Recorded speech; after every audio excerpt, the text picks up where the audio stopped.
And so with that said, my question to you is, how do you plan or how have you thought about teaching your sons biblical principles? I mean, honestly, the same way that y'all kind of taught us.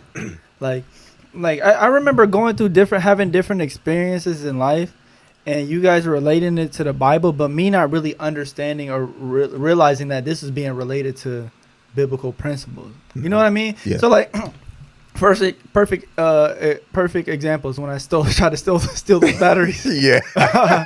Because my watch. So I had this little rinky dink watch thing, and the battery was dead. Like, and instead of just coming up, we went to Radio Shack when Radio Shack was around. Instead of asking you for like, hey dad, my battery in my watch is dead. Can you get me a new battery for it? Right. I tried to sneak it in my pocket, but the store owner, clerk, or whatever saw me. He's like, put that back. I put it back. Walked up to the counter, and then he told on me. He snitched. Yeah, he snitched on me. But then you brought me home, like on the ride home, like he was telling me, talking to me about like the importance of like honesty and why you don't steal and the reason why you don't steal. And then when we got home, you had me study the 10 Commandments, which I understand. Like obviously, those open up the Bible, but still at the same time, it was more so just like God is watching you. This is what you're not supposed to do because God tells us that we're not supposed to do these certain things. And so like in that situation, yeah, it was a correlation, like you had the Bible open, but cognitively I just started associating like what I needed to do and what I couldn't do based off of what God tells us. And so that's kind of what we do at the house too. Like Dez is starting to get a little bit more cognitively available, I guess you can say. Like he's starting to realize and understand more. And so, like, for instance, he hit Tori today. He slapped Tori in the face, my sister. And then Ayla explained to him, like, Des, you can't do that because of this, that, and the third. Say sorry. But he's starting to understand it. So, but when we're in those teaching moments, we explain why and then why God doesn't want us to do it. And he understands it. And so I just remember that's kind of how, like, you guys did with us. And so that's kind of what we're doing with our kids. And then Ayla's parents did the same thing with her. And so that's how we're trying to do it, as far as like teaching them of responsibility, things that they can do and shouldn't do. But as far as like, I think it gets questionable when we're talking about more so the roles that each one of us have. And so like I was reading in 1 Peter chapter 4, talking about, you know, all of us have a gift, or even in Ephesians, where some of us are gifted to be pastors, you know, right. different spiritual gifts and stuff like that. I feel like that's when it gets tricky when we're trying to teach the kids, because you can always teach a kid right or wrong, but trying to teach them to search for God's direction, or like search for God's calling on your life, I feel like that's when it gets tricky when we're talking about coming home and teaching your kid.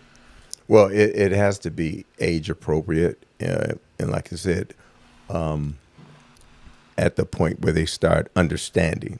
And that's what you're doing. You get into that phase now with Des, because he'll be 3 in about 6 months now. Yeah, it's crazy. And he's trying to talk more. And, you know, so when they start understanding, it's just like with you and Tori, because of Tori's cognitive disability, you were baptized before her and you understood things before her. But we made it a conscious effort to enforce or teach in the principles that we got from the message or from church. And we did it. And there's times you asked me questions and I said, okay, get the word. And we start talking. Or you asked me, why do I do certain things? And I connected to the Bible. But what Vodi Bakum was saying is that most people don't do that. They wait to get back to the church again. Yeah. And that's true, because like I started jotting down stuff and, you know, thinking about writing a book. And one thing I told the story about my mom is that I used to try to get her to come to church with me. I invited her to church and she said, I'm coming. And this went on for a period of time. And then finally in 1998, on the day before Mother's Day, she called me. She said she's going to church with me. So she came to church and she sat through the new members class we had going at that time. She sat through the 201 and the 301 with my sister and I. And then that August, when coming to church, she had been coming to church just about every week since then. Pastor gave the invitation for Christ, and she came down the aisle and she made a public declaration that she accepted Christ. 2 months later, she was dead. Right. And so it hit me that my mother was 2 months from hell. And what I was doing, I was waiting on the pastor to give her the gospel, to give her the understanding. Instead of doing it at home, when she spent more time with me in the family than she did at church. Yeah, than the pastor. Yeah. And that is the missing or the weak link, I believe, in the church today. Yeah. And I kind of realized that too. I'm like, so at first I used to, well, not at first, but because I still do, I would tell people like, as far as ministry goes, like my job and what I do is also a part of my ministry. Right. And so I try to think of different aspects of my life as a part of my ministry. Like my social media platform is a part of my ministry. If you follow me on my social media, you got to be prepared of what I post, you know? And so that's what I realized too, is that maybe like a year or so ago, you had said that sometimes you might be the most Bible that someone may ever read. And so the way I live my life, the way I talk, the way I walk, I try to move in a way where it gives glory to God, and I explain why I do and I don't do certain things. Like in the gym, like there's kids that come in and they cuss, and every time they cuss, I'd be like, language. And they'd be like, well, why don't you? They'd be like, you don't cuss? I'm like, no, you'll never hear me say a cuss word. And they ask me why. And once you ask me why, you're giving me permission to tell you my thought process. And I tell them. Or like the time someone came up to me and was like, Darrell, do you believe every Bible in the Bible story? And I was like, yeah. Every book, every story in the Bible. Do you believe every? The kid asked if I believed every story in the Bible, and I was like, yeah. He's like, well, I believe that some of them happen, but I don't see how that could happen today because like we don't see some of these miracles. And then just being able to explain why I think the way I think, and so these different situations I use like as my platform.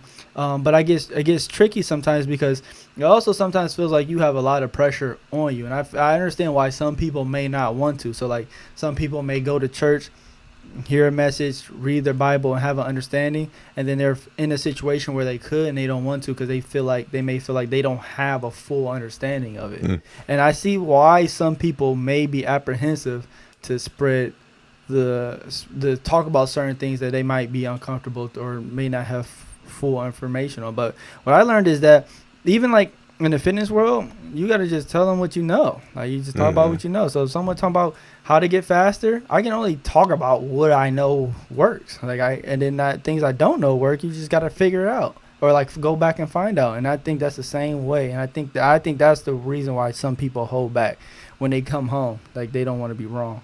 Well, and think I just think of the different stories in the Bible when a guy was blind and Jesus healed him, and then the guy that was crippled, and Jesus healed him, and they started questioning these people, and they was like, "Who is this guy?" He said, "I don't know, but all I know, yesterday I was blind, but now I can see." Yeah. So you don't, and I used to think that. I was like, somebody may ask me a question I don't know, so when you don't know what to do, you do nothing or you say nothing. Do you think that maybe the focus now in church, because there's an article, you're sitting right there, they're reading it, how churches are, especially young folks, are not accepting and going to church. Do you think the focus now should be, or like Scripture says, it's the sermons are to prepare the people, the family, with the foundations to take home to teach? Because I don't think that's happening. Yeah, because it's hard because I feel like a lot of churches target the youth because the youth is always the future, and that's usually the key phrase. Oh, the youth is the future, which I do agree with. But I think it's kind of like a happy medium. Like you kind of have both, and I think the only it's true. You won't find like a youth ministry in the Bible, but I think it's people, like going outside to be more relatable to the youth. I think that's why we have like youth ministry, because like the same things that we can talk to you about, the same, it's not the same thing you can talk to people like that's, you know, Your middle age. school or Right. high school, right? Right. And so I think the purpose of the youth ministry is having people that look like them be able to associate with their type of struggles or their type of successes. And so I don't think like youth ministries is a bad thing, but I do think that some people may overuse that title, be like, oh, I'm youth pastor this, but you know, that's in every case. You know, even with pastors of the church, you've got guys that get on a high horse and think they're thou art thou, or whatever the phrase is. Well, I think the point that he was making in the interview is that is being done now, where the individual father or mother at home feel they don't have to teach because they're going to Sunday school, they're going to youth ministry, they're going to. I see. You see what I'm saying? Yeah. Is that's their job. Yeah. And so if you see it in Ephesians chapter 4, verse 11 and 12, in verse 12, it says those positions in the church are given to prepare the people. Yeah. So in doing the preparing, where the sermon is supposed to prepare the members, the listeners, to do it. And see, the children biblically were sitting in the same service. Yeah. Because remember when they were going on the caravan and they couldn't find Jesus, and they thought his parents thought they were with a family member. When they couldn't find him, they went back, and he said, "Where you been?" He said, "Would you not think I'm in my father's house?" I feel like this is also cultural too. 'Cause if you think about school, that's how we operate now. Like parents don't teach their school, or there's so much teach their kids like math or reading or history. Or But we're talking the biblical format for teaching, because that's why it tells you, you know, teach your children at home, put it on the doorpost, talk to them at the table. You know, that's where he was getting at. They were getting away from that. Yeah. Because when you're talking at the table and something happens, you know, that's where the biblical principles will come in and dealing with it. And that's basically how this podcast works. And that's kind of how we associated, you know, when you were living here. Yeah, and I feel like it's easier to get an understanding when you have it that way too. And so like for the people who send their kids to church and then they come home and the kids don't see it being talked about with their parents, or seeing it trying to be lived with their parents, it's almost like do I have to live that way? You know, because my parents go to church and they operate this way. And so I think that's why we have those like misconceptions with how Christians should act and shouldn't act, because you got people going to church but not living like how they're supposed to. And then the kids who are going to church and the pastor, minister, whoever saying, you got to do this, that, and the third, God's telling us to do this, that, and the third, and they go home and don't see an example of it. I think that gets hard too. Well, you know, especially if the family attends the church and then they don't see it at home.